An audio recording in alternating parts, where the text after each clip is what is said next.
This is in response to Dr. Paul Krugman's article in the New York Times on Friday, February 5th, 2016.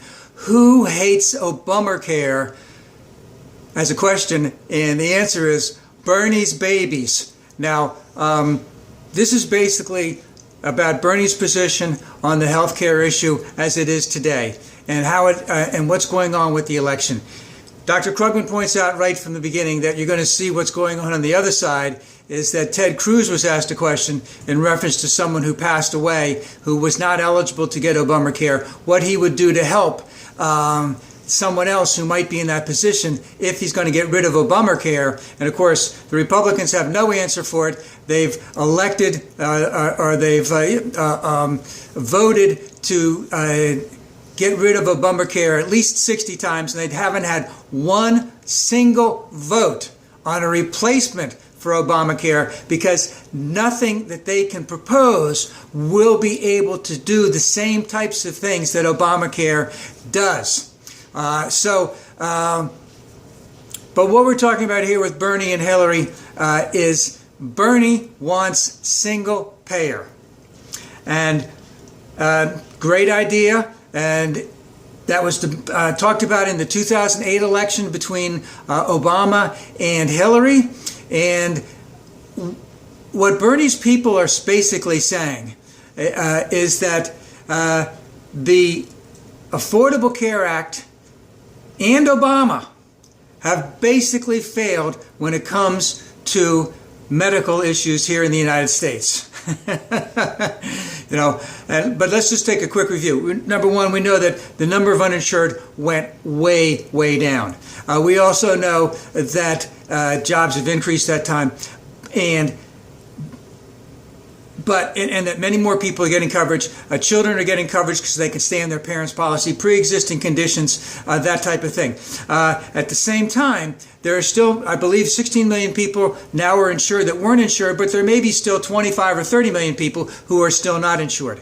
And we still have high deductibles on some of those policies, so that some of those people, that even though they have insurance, they may be reluctant to go to a doctor because of the high deductibles. And there's the reason for that is that still the ACA, the Affordable Care Act, Obamacare, is still underfunded. And also, the reason also is that, to get what we got, more people insured, staying under your health, staying on your parents' policy, pre-existing conditions, we had to make a deal with the hospitals, big pharma, the medical insurers, etc. They're making money. Okay, so they're making money. So still, the healthcare costs in the United States are still much higher.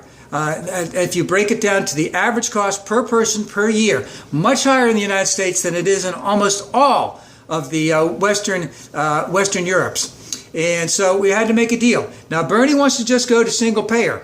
And the thing about the whole thing is Obamacare is working. Hillary says it's working. Obama says it's working. Everyone says it's working. You don't hear the health insurers. You don't hear the hospitals. You don't hear Big Pharma crying that it's failed. You just hear the Republicans crying that it's failed. But can we improve on it? Yes. Should we improve on it? Yes. Should we improve on it as much as we possibly can, even if we have to take 1 inch at a time, and where we can take 10 feet at a time, we go for that too? Yes. Can we change the entire system that Bernie is talking about? God, that would take, I don't know how many years, but it would take a long, long time. And what we're seeing in this election between Bernie and Hillary is what the Bernie supporters are basically saying is that if you're not, they're not taking any criticism. If you are not with us, then you are with the Republicans. You are, you are against progress. You are with the hospitals. You are with Big Pharma. You are with the insurance companies. You're an insurance company shrill, that type of thing. And of course, that's not the case. And Dr. Krugman points out, and this is the most important thing, we all want progress. We all want to move forward. We need to do better than the Affordable Care Act. Dr. Krugman doesn't think that we can do that by going to single payer, and he doesn't think it can be done right away. And then the other thing that he thinks is really, really distasteful is for those Bernie supporters acting like big crybabies, indicating that if you don't support Bernie's position, that there's something wrong with you, that you're just as bad as the Republicans, which isn't the case at all. Because in essence, all the Democrats are on the same side on all this. We all want to move forward. We all have to move forward. But this type of stuff from Bernie supporters really has got to stop.